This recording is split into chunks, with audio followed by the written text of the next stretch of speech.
Cuentos. Esas narraciones que nos gustaban tanto desde niños, que leíamos en un libro o que escuchábamos en la voz de alguien más. Sí, esos breves cuentos que encierran muchas historias, hoy nos dejarán un mensaje y una enseñanza de vida. Ya está aquí el Padre José para compartirnos estos cuentos para reflexionar. Pongamos atención. ¿Qué tal, amigas y amigos? Bienvenidos a una emisión más de este programa.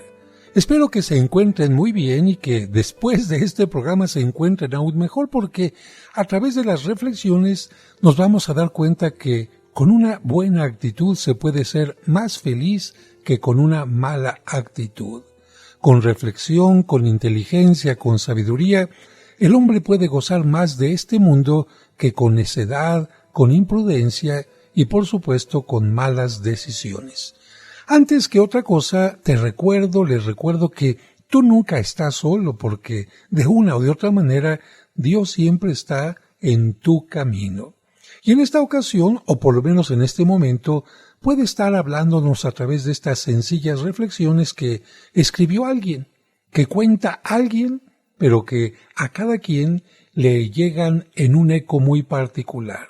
Porque aunque sea una misma historia, cada gente la ve desde su punto de vista y se la adapta de acuerdo a sus propias circunstancias. Hoy vamos a comenzar con esta primera historia que se llama Los aspirantes a monjes.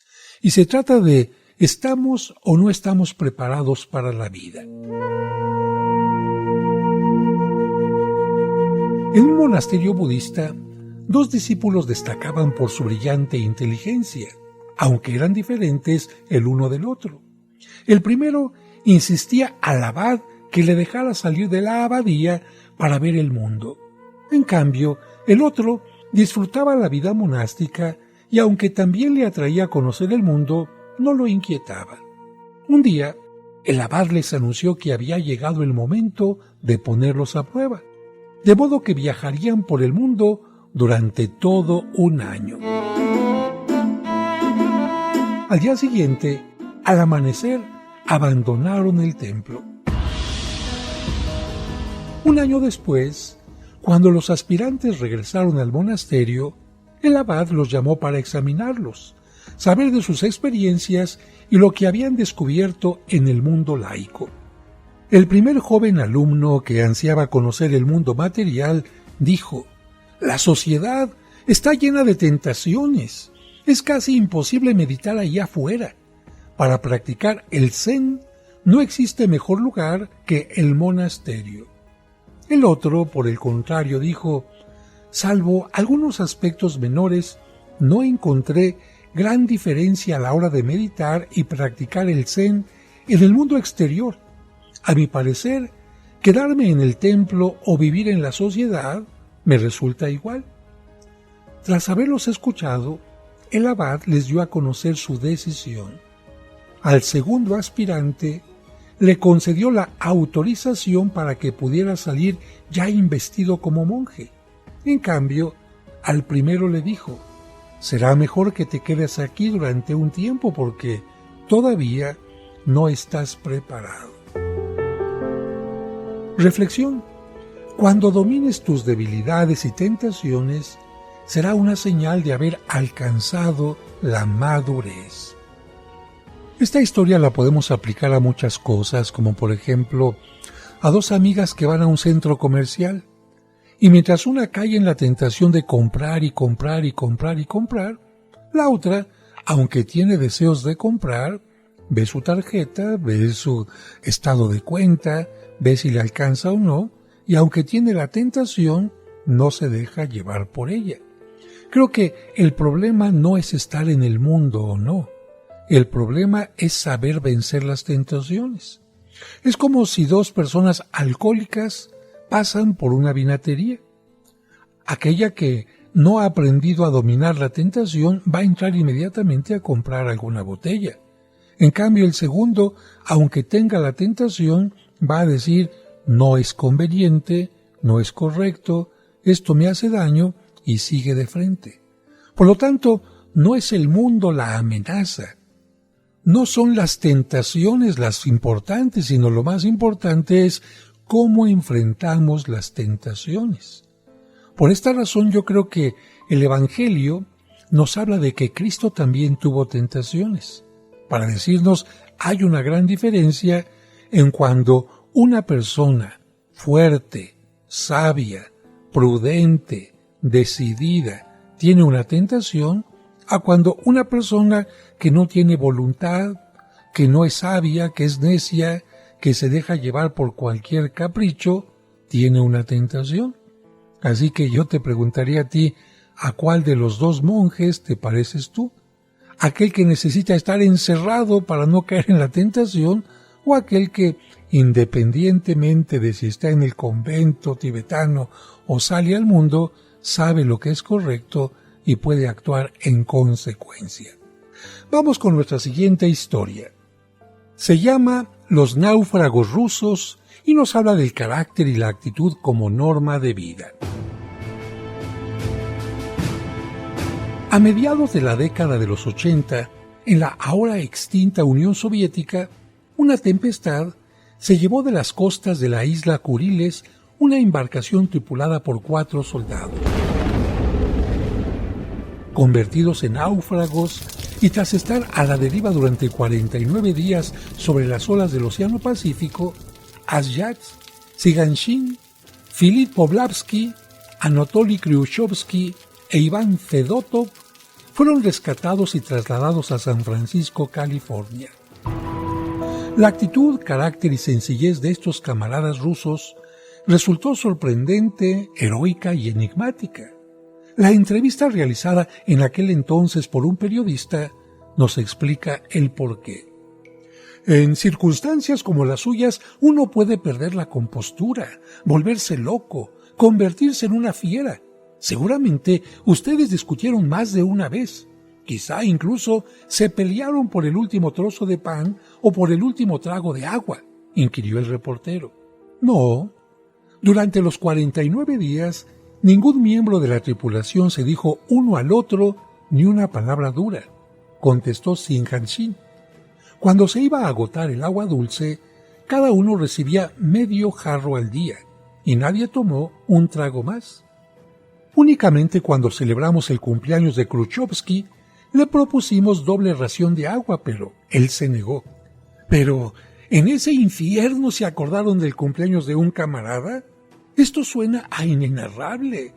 ¿No pensaron ustedes en la muerte, Mr. Siganshin? No. Pensábamos que éramos demasiado jóvenes para rendirnos fácilmente, contestó Siganshin. ¿A qué se dedicaban ustedes para acortar los largos días? Por ejemplo, usted, Mr. Poblavsky. Afilábamos los anzuelos de pescar, cortábamos los cebos artificiales de un enlatado, destrenzamos una maroma y torcimos los sedales, contestó el interpelado. El camarada Siganshin se dedicó a reparar la lámpara de señales. Yo a veces leía en voz alta un libro, dijo. ¿Cómo se titulaba ese libro? Martín Eden, de Jack London.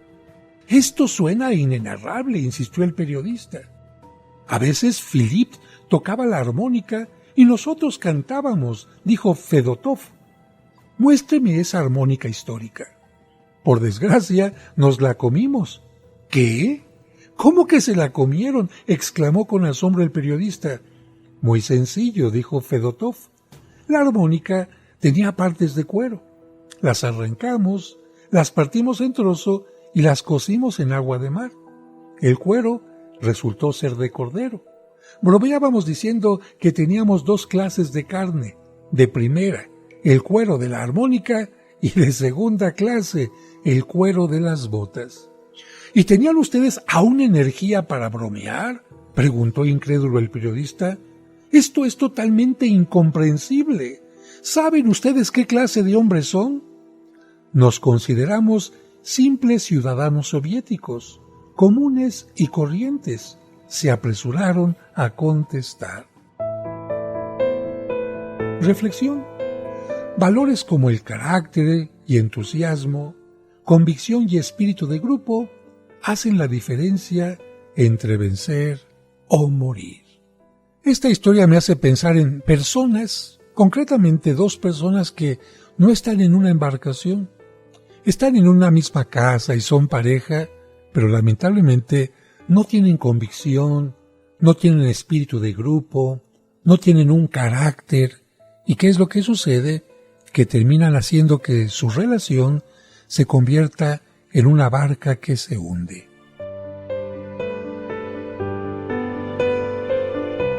A lo largo de la historia, seguramente ustedes como yo, queridos amigos, hemos tenido personas que nos han acompañado en los momentos difíciles y en los momentos alegres. Y hay personas que lamentablemente únicamente han estado con nosotros cuando todo marchaba bien. Por eso, en honor de los que han estado siempre cerca de nosotros y para recordar también nosotros el compromiso de ser verdaderos amigos, compañeros fieles, les voy a contar esta reflexión que se llama El ejemplo de los gorriones. Hay una diferencia abismal entre los gorriones y el resto de los pájaros. Muchas aves, como las golondrinas y las ocas, son como señoritas de primer mundo. Vienen cuando todo está precioso, el campo, las flores, los frutos, pero apenas se anuncia el frío, nos dejan y se van a tierras más calientes. En cambio, los gorriones se quedan al pie del cañón. No tienen miedo al frío ni a la nieve. Escarban debajo del hielo para encontrar algo que comer y se cobijan en cualquier agujero. Son fieles. No se van. Están siempre con nosotros, pase lo que pase. Hacen siempre su mejor esfuerzo. Su carácter es el que los saca adelante. Y además, nunca soportan estar encerrados en una jaula como los canarios. Ellos conocen aquella sentencia de que, aunque la jaula sea de oro, siempre es una jaula. Aman, pero aman con libertad y lealtad. Reflexión. Es en los mares encrespados donde se forman los buenos marineros. Seamos, pues, como los gorriones. Y si les parece, vamos con la siguiente historia que se llama La tropa del general, y trata de hablarnos de el carácter y la valentía como símbolos.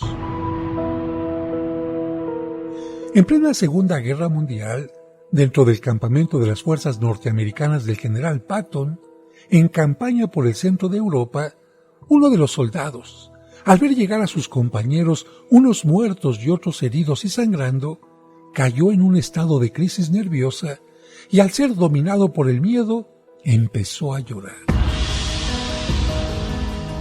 Entonces, el general George Patton lo tomó fuertemente del brazo y, para sorpresa de todos, en vez de consolarlo, le abofeteó repetidas veces hasta hacerlo reaccionar. Momentos después del incidente, el mismo general Patton, quien había tomado fama por su carácter y mesura, lo explicaría así: no puedo permitir que en mi tropa entre el pánico. Lo último que puede perder un soldado es el valor. Si dejo que estos actos, por miedo o por indisciplina, proliferen, perderemos la guerra. Reflexión. El honor, el valor y la lealtad son los más altos valores de un soldado o de un oficial militar, y yo diría que también de cualquier ciudadano. La siguiente historia nos enseña que es más importante la reflexión y la sabiduría que la fuerza bruta. Se llama El acero y el fuego. Había una vez una barra de acero cuya aleación le daba características especiales de resistencia y dureza. Sucedió entonces que el hacha, la sierra, el martillo y el fuego intentaron destruirla. «¡Yo la dominaré!», dijo el hacha, dejándose caer pesadamente sobre la pieza de metal una y otra vez, pero lo único que consiguió fue quedarse sin filo. «¡Déjame a mí!», dijo entonces la sierra, aferrándose al acero y moviéndose estruendosamente hacia adelante y hacia atrás. Pero lo único que ganó fue quedarse ridículamente sin dientes. «¡Es mi turno!», exclamó el martillo. «Yo sé en qué fallaron ustedes. Véanme y lo descubrirán». Y se precipitó en un fuerte golpe contra la pieza de acero, con lo que lo único que logró fue descabezarse sin que en el metal apareciera siquiera un rasguño. «¿Podré hacerlo?», se preguntó en voz alta el fuego. «Ni siquiera lo intentes», le contestaron con desgano, mala fe y pesimismo sus compañeros. «¿Acaso crees que si nosotros no pudimos, tú lograrás algo?». No obstante, el fuego, convertido en una enorme flama, se colocó debajo de la barra de acero, abrazándola con su intenso calor, y no la soltó hasta haberla fundido.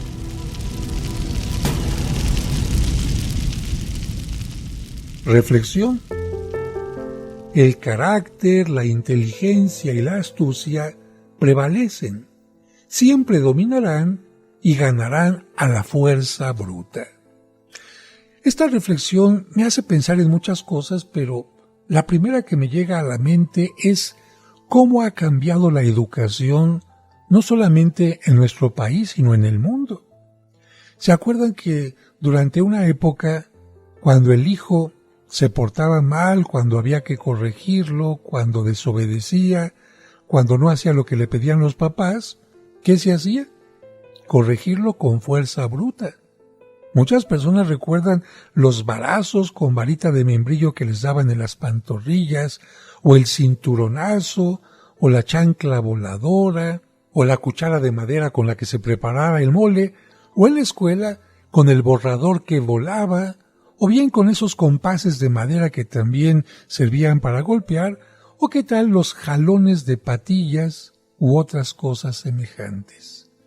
Yo no sé si todos los niños que recibimos o recibieron este tipo de situaciones aprendimos la lección o simplemente sentimos dolor. Yo creo que en un sentido las cosas han mejorado. A veces lo que ha pasado en nuestro tiempo también es que a los papás les falta disciplina porque prometen te voy a castigar quitándote el iPhone o lo que sea y no se lo quitan. Amenazan, pero no cumplen con la amenaza, o bien hacen que la persona tenga un castigo y después se lo levantan rápidamente. Como que falta disciplina, como que falta constancia en la educación, y esto hace que no siempre crezcan de la mejor manera los hijos. Pero ciertamente la fuerza bruta, los golpes, no son mejores que la reflexión, que la educación, que la sabiduría. Y vamos con nuestra siguiente historia. Se llama La piel de tigre y nos habla de el falso y el verdadero tigre. Era un cordero que tenía un enorme miedo a los lobos y no podía vivir ni estar tranquilo mientras no encontrara un medio de protegerse de ellos. El miedo lo paralizaba. Un día consiguió la piel de un tigre y se cubrió con ella. Ahora se sentía seguro y comenzó a andar con paso firme y a pastar sin preocupación en los verdes campos. Tiempo después, mientras pastaba, vio a un lobo de lejos que se fue acercando a él y entonces se puso a temblar como una hoja de árbol. ¿Qué pasó? Se le olvidó que llevaba la piel de tigre. Su subconsciente lo traicionó y emprendió la huida. Días después, el cordero creyó haber aprendido la lección. Insistió en el mismo truco de ponerse la piel de tigre para librarse del acoso de los lobos. Llegado el momento, al estar pastando en la pradera, se presentaron los lobos y al irse acercando al tigre, descubrieron el truco. Le quitaron la piel que usaba como disfraz y lo mataron sin piedad.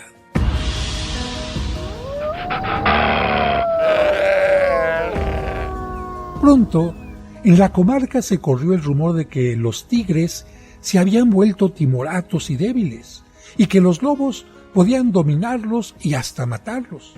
Cuando el falso rumor llegó a oídos de la manada de los verdaderos tigres, estos, enfurecidos, Solo esperaron una oportunidad para demostrar que eran unos tigres con corazón y piel de verdad. Pronto llegó la oportunidad y la aprovecharon. Al encontrarse a la manada de lobos, la despedazaron y el prestigio y respeto de los tigres quedó restablecido. A partir de ese día, todo volvió a la normalidad. Reflexión. Tu prestigio se construye día a día y con mucho esfuerzo, pero se puede perder en tan solo un instante. Y vamos con la última historia de este bloque que se llama La tormenta y la vida. La sesión de entrenamiento en aquel salón oriental había terminado, y cuando los alumnos se disponían a abandonar el salón, justo antes de abrir la puerta que los conduciría de regreso a sus respectivos hogares, empezó una fuerte lluvia acompañada de rayos, truenos y relámpagos. Los jóvenes, indecisos y asustados, no se atrevieron a salir y, arremolinados frente al ventanal, contemplaban el fenómeno, sintiéndose seguros y protegidos y esperando, a la vez, a que pasara la tormenta. Fue entonces que el maestro, observando lo acontecido, les preguntó: «Jóvenes, ¿qué están esperando?» «Hay mal tiempo allá afuera», contestaron. Entonces el maestro los llamó, y una vez que se sentaron a su alrededor, improvisó la siguiente sesión. «Los veo sorprendidos y asustados ante la fuerte tormenta que tenemos afuera. Pero quiero decirles que si no se deciden a salir por temor a mojarse y enfrentar las inclemencias de la naturaleza, poco o nada lograrán en su vida. La lluvia y la tormenta eléctrica representan las adversidades y peligros que ustedes encontrarán en su vida diaria. Hay que enfrentarlos con seguridad y dignidad, aun a sabiendas que nos mojaremos, y tal vez hasta tropecemos, pero habrá que levantarse y seguir. Sepan ustedes que no siempre se podrá caminar sobre una alfombra y bajo un sol protector». Reflexión. Las inclemencias de la vida fortalecen nuestro carácter. Evitemos amilanarnos y aprendamos a ganar sin agrandarnos.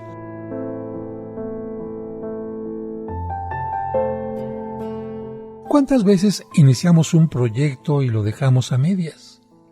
¿Cuántas veces vamos al gimnasio, nos inscribimos y dejamos de ir? ¿O a un curso de idiomas?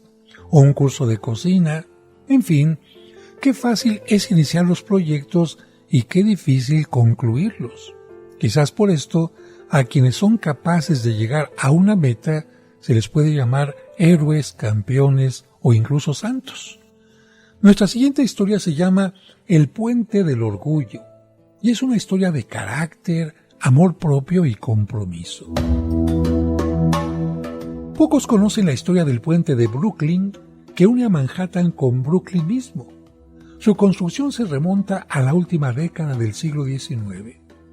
Muchos lo consideran un milagro de la ingeniería, pero es más bien un milagro del hombre y de su afán de salirse con la suya. La idea de este puente espectacular fue concebida por el ingeniero John Roebling. Nadie creyó en su proyecto, con excepción de su hijo Washington, quien se le unió para luchar y conseguir recursos financieros. Con gran entusiasmo y energía, empezaron a construir el puente de sus sueños. La obra llevaba escasos meses de avance cuando un accidente trágico mató en la propia obra a John y dañó severamente a su hijo, postrándolo en una silla y con lesiones cerebrales. Todos creyeron que el proyecto se cancelaría, pero no fue así. Su hijo, a pesar de que ante estas circunstancias quedaba fuera de cualquier responsabilidad, no se resignó, e impulsado por su amor propio y como si fuera una promesa post-mortem a su padre, sacó las agallas y logró, con ayuda de otros ingenieros y aún postrado, seguir coordinando la dirección y ejecución de la obra. Washington no podía hablar ni caminar, Solo mediante un código de comunicación y manteniendo la lucidez de su mente, pudo terminar la obra 13 años después. Seguramente su padre desde el cielo fue la persona que más celebró este suceso. El entusiasmo, el coraje, el amor propio y el deber lograron lo que parecía poco menos que imposible. Reflexión. Las agallas, la voluntad y el carácter son virtudes que no se compran en el mercado. Se desarrollan especialmente con la ayuda de Dios.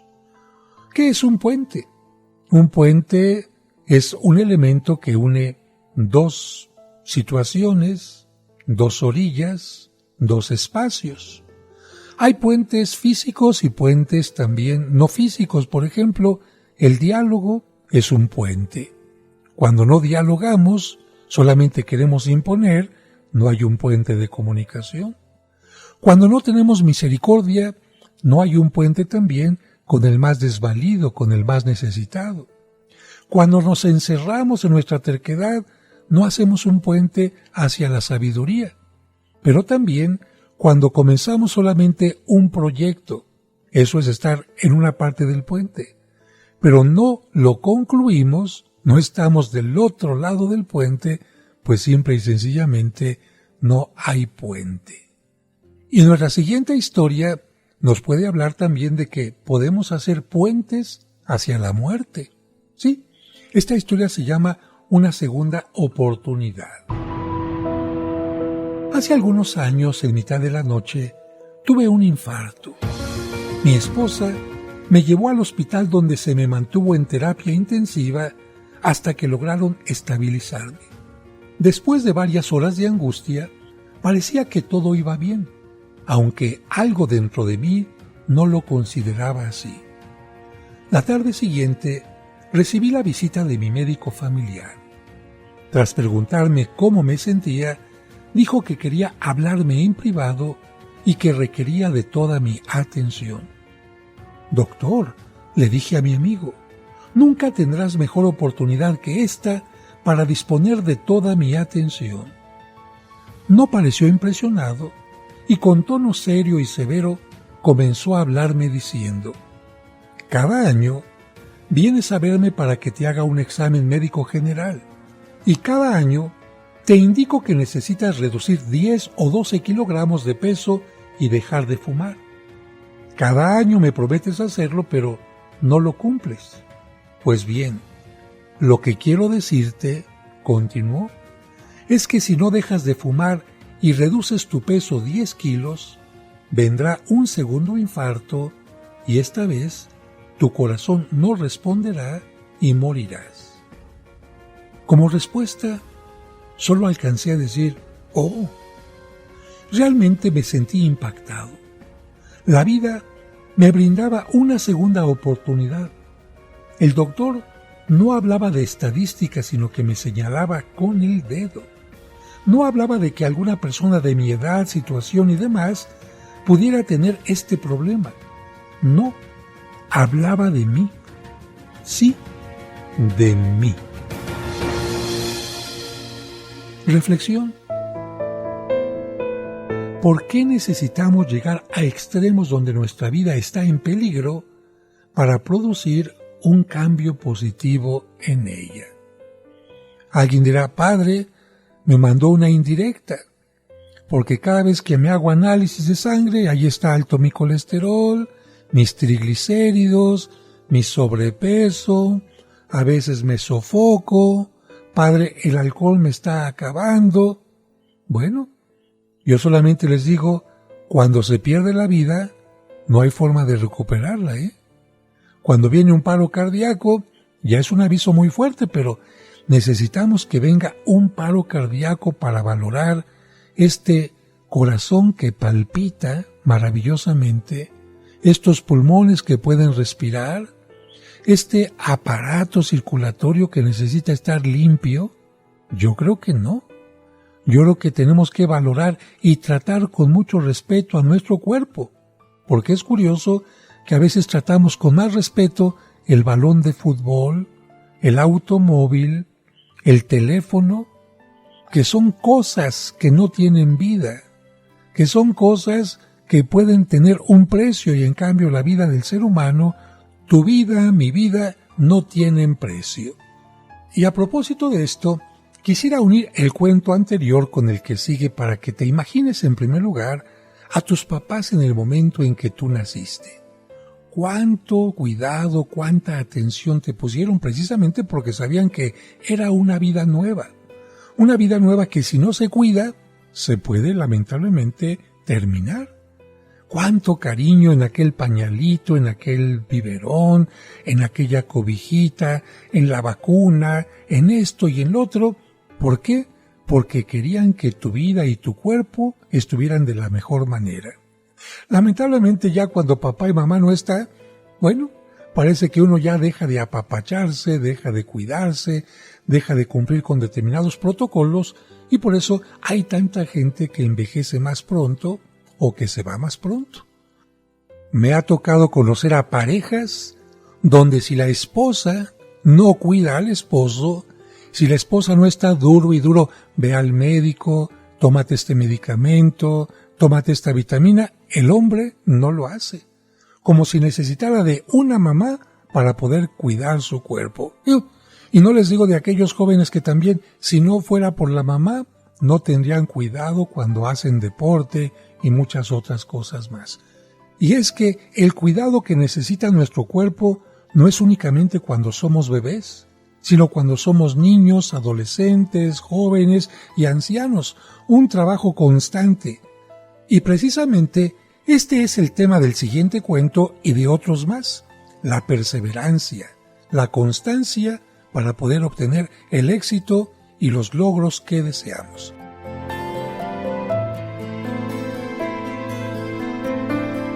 Y vamos a escuchar el cuento El bambú japonés. Los que conocen acerca de la siembra y del cultivo de la tierra saben que no se pone la semilla, se riega el agua y luego uno se sienta a esperar para recoger el fruto, todo en un mismo día. Tampoco podemos pararnos frente a la semilla y gritarle con toda nuestra fuerza, ¡vamos, crece, crece! El gritarle a la semilla es una forma poco eficaz de cultivar la tierra. Primero hay que abonarla, luego sembrar buena semilla y después regarla regularmente. Y aunque muchas veces parezca que no está pasando nada, no podemos renunciar a este proceso. Pero lo más sorprendente es lo que sucede con el bambú japonés. Cuando uno pone la semilla, la abona y la riega constantemente, vemos que en los primeros meses no hay cambio alguno, y durante el primer año no sucede nada apreciable. Igual pasa durante el segundo año y el tercero. Es más, durante los primeros 6 años no se ve que pase algo con esa semilla. Pero lo inesperado ocurre durante el 7º año, en donde, en un lapso de tan solo 6 semanas, esta planta de bambú crece más de 30 metros. La pregunta es, ¿le tomó a esta planta solo 6 semanas para crecer o le tomó 7 años y 6 semanas? Durante estos 7 años, el bambú estaba desarrollando un complejo sistema de raíces que pudiera sostener el crecimiento masivo que iba a experimentar. Reflexión. El éxito solo llega a aquellos que perseveran, son pacientes y saben esperar. El éxito requiere tiempo, es un largo proceso. Y esto es algo que especialmente se le tiene que enseñar a los niños, porque los niños están acostumbrados, especialmente en la sociedad actual, que todo se debe de obtener rápido y fácilmente. Hay que decirle no. Mira, por ejemplo, si tu papá es licenciado, tu papá tuvo que estar como ese bambú, en las raíces.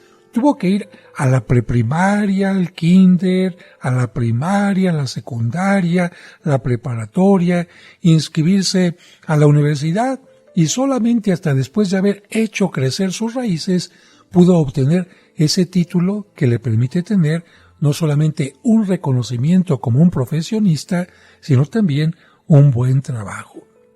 Las relaciones personales también tienen que pasar por este mismo proceso.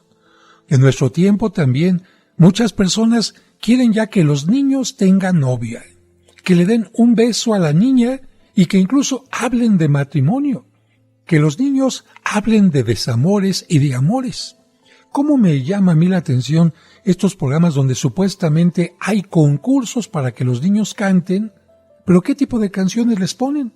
Canciones de noviazgo, canciones de desengaño y de muchas cosas más, como si no hubiera canciones especialmente hechas para los niños.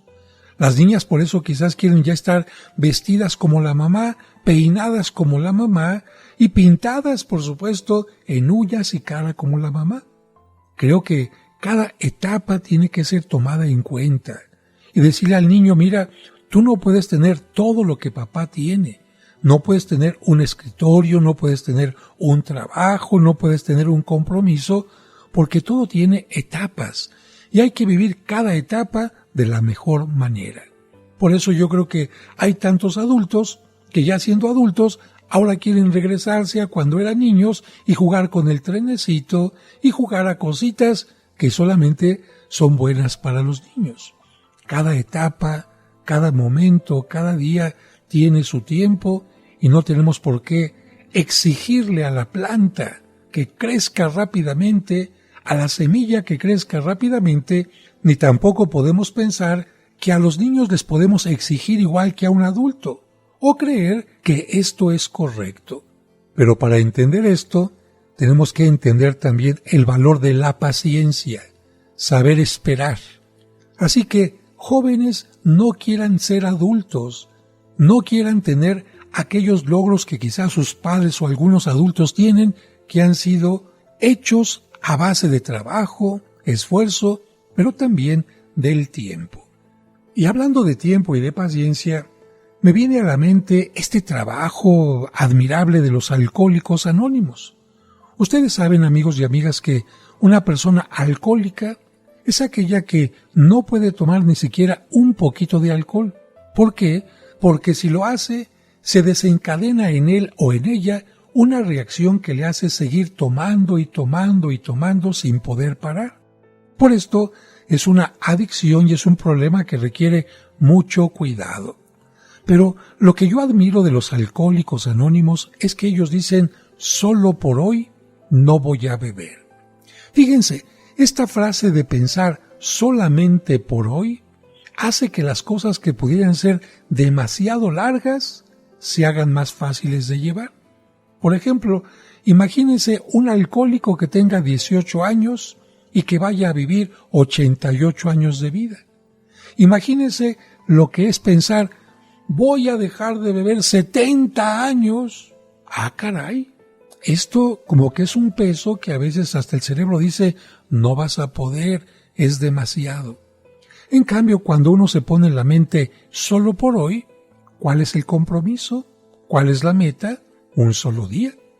Es mucho más fácil cumplir una meta que dura 24 horas que una meta que dura 70 años.